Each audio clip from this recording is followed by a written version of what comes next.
Comteria today give the lecture of Rajaswa Lekpal, Hindi Vyakaran, 25 marks question, very important lecture. Hindi वर्णमाला और विराम चिन्ह। वर्णमाला में स्वर दो प्रकार के, ह्रस्व और दीर्घ। ह्रस्व में अ ई उ री और दीर्घ स्वर में आ ई उ ए ओ औ। व्यंजन में स्पर्श व्यंजन में क वर्ग से प वर्ग और ड और ढ कुल मिला के 27 वर्ण। अंतस्थ में यर लव 4, उस में स स ह 4, आगत में ज और फ 2 और संयुक्त व्यंजन में छत्र ज्ञ स्र, ये 4 होते हैं। और अगर स्पर्श और उष्म की बात करें तो स्पर्श 25, अंतस्थ 4 और उष्म 4, यह कुल मिलाकर ड और ढ वर्ण को छोड़कर कुल व्यंजन 33 हो जाते हैं। और स्वर की संख्या होती है 11 और कुल व्यंजनों की संख्या होती है 41। कुल मिला के 52 वर्ण बनते हैं। जिन वर्गों का उच्चारण बिना किसी अवरोध के और बिना किसी दूसरे वर्ण की सहायता से होता है उन्हें स्वर कहते हैं। जिन स्वरों के उच्चारण में कम समय लगता है उन्हें ह्रस्व स्वर कहते हैं और जिन स्वरों के उच्चारण में ह्रस्व स्वरों से अधिक समय लगता है उन्हें दीर्घ स्वर कहते हैं। ह्रस्व स्वर हैं अ ई उ री, मूल स्वर हैं अ ई उ री, दीर्घ स्वर हैं आ ई उ ए ओ औ। दीर्घ संधि स्वर हैं आ ई और उ। संयुक्त स्वर हैं ए ओ औ। आगत स्वर हैं आ के ऊपर चंद्र बिंदु। अग्र स्वर हैं ई ए। मध्य स्वर हैं अ। पश्च स्वर है आ उ ओ औ, आ के ऊपर चंद्र बिंदु। संवृत स्वर हैं ई उ और बड़ा ऊ। अर्ध संवृत हैं ए और ओ। विवृत होते हैं आ और ए। अर्ध विवृत होते हैं ए अ ओ आ। कुल व्यंजनों की संख्या 41 होती है। मूल व्यंजनों की संख्या 33 होती है। स्पर्श व्यंजनों की संख्या 25 होती है। उच्छिष्ट व्यंजनों की संख्या 2 होती है। अंतस्थ व्यंजनों की संख्या 4 होती है। उष्म व्यंजनों की संख्या 4 होती है। आगत व्यंजनों की संख्या 2 होती है।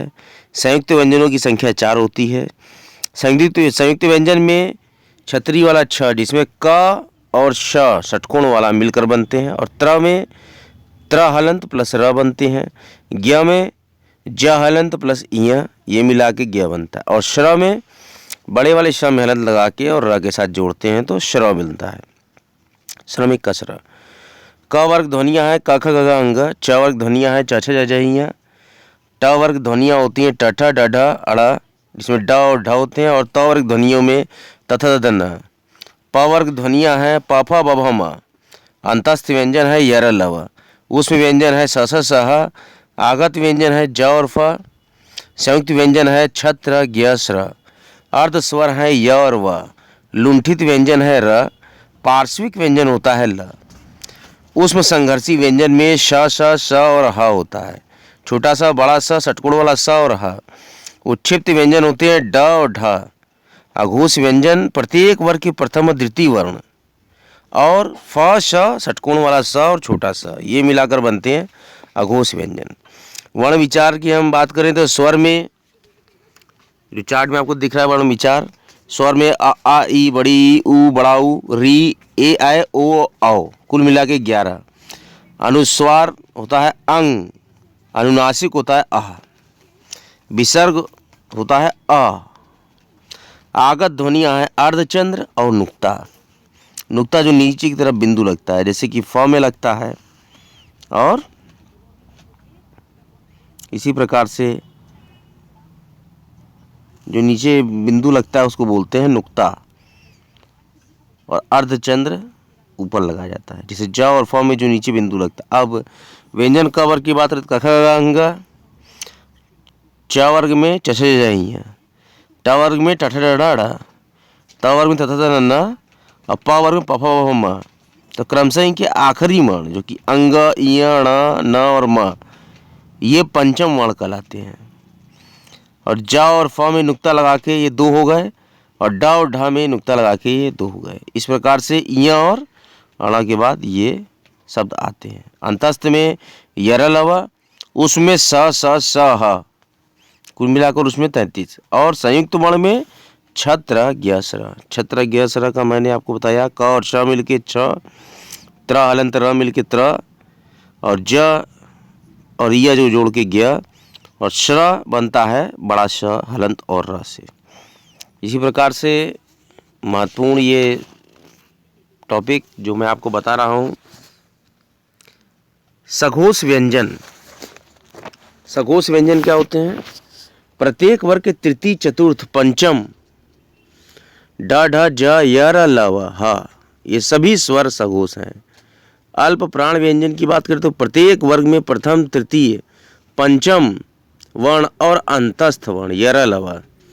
और महाप्राण व्यंजन होते हैं प्रत्येक वर्ग के द्वितीय और चतुर्थ वर्ण और ऊष्म वर्ण स स श ह, बड़ा स, षटकोण वाला स, छोटा सा और ह, ये होते हैं महाप्राण ऊष्म वर्ण में। और नासिक के व्यंजन है अंग, य, ड़, न और म। कठ्य वर्ण है जो कंठस्थ होते हैं, अ, आ, अंग, क, ख, ग, घ, अंग और ह। तालव्य व्यंजन की बात करें तो तालव्य व्यंजन होते हैं च, छ, ज, झ, य, श और य, ये सब में हलंत लगा रहेगा। मूर्धन्य व्यंजन की बात करें, मूर्धन्य व्यंजन में ट, ठ, ड, ढ, ढ, ण और षटकोण वाला श, सब में हलंत लगा रहेगा। और दंतव्य व्यंजन है त, थ, द, न। ओष्ठ व्यंजन है प, फ, ब, भ, म। और दंत्योष्ठ व्यंजन है व में हलंत। अयोगवाह, अयोगवाह में होता है अनुस्वार, अनुस्वार में डैश के ऊपर बिंदी और विसर्ग जो बराबर 2 बिंदु होते हैं उसको बोलते हैं विसर्ग। स्पर्श रहित काकल्य ध्वनि स्वरायंत्रमुखी घोष ध्वनि या तो ऊष्म संघर्षी ध्वनि होती है ह में हलंत लगा के, ह ये ऊष्म संघर्षी ध्वनि है, या स्पर्श रहित काकल्य ध्वनि है, या स्वर यंत्रमुखी है, घोष ध्वनि है, ये इस प्रकार की। स्वर में होता है कंठव्य में कंठ से होता है, इसके हर्ष स्वर होते हैं अ, दीर्घ स्वर होते हैं आ, निरानुनासिक स्वर होते हैं अ, आ, अनुनासिक स्वर होते हैं अंग और आ, दोनों पे चंद्र बिंदु। तालव्य की तुलना करें तो तालु से मुंह के भीतर की छत का पिछला भाग जो तालु होता है, इसमें हर्ष में ई, दीर्घ स्वर में बड़ी, निरानुनासिक में छोटी ई और अनुनासिक होगा ई के ऊपर चंद्र बिंदु। जैसा कि चार्ट में स्पष्ट है सामने, उसको आप देखिए। मूर्धन्य, मूर्धन्य में मूर्धा मुंह के भीतर की छत का अगला भाग जिसमें कंठ प्लस तालु, कंठ तालव्य, और ओष्ठ प्लस कंठ मतलब कंठोष्ठ। तो मुंह के भीतर के छत का अगला भाग मूर्धा में री हर्ष स्वर में, और कंठ तालव्य में आपका दीर्घ स्वर में ए है, और ओष्ठ कंठोष्ठ में दीर्घ स्वर में ओ और औ, इस प्रकार का होता है।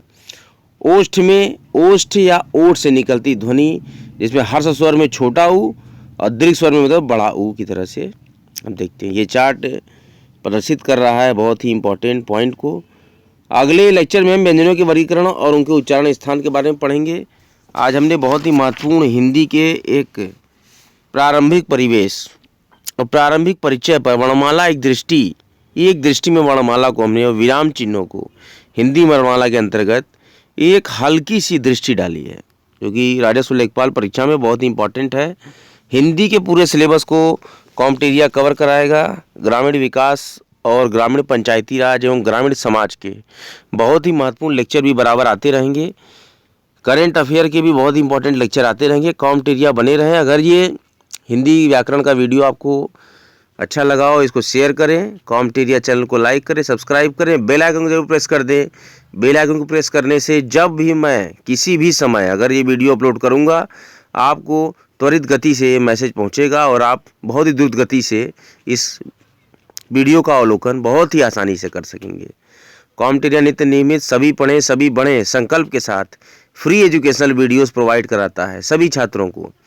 बने रहें, जमे रहें हमारे चैनल कॉमेटेरिया पे। कॉमेटेरिया चैनल को भारी मात्रा में सब्सक्राइब करें। वीडियो अगर पसंद आया उसको भारी मात्रा में शेयर करें। जय माँ गंगा, हर हर महादेव।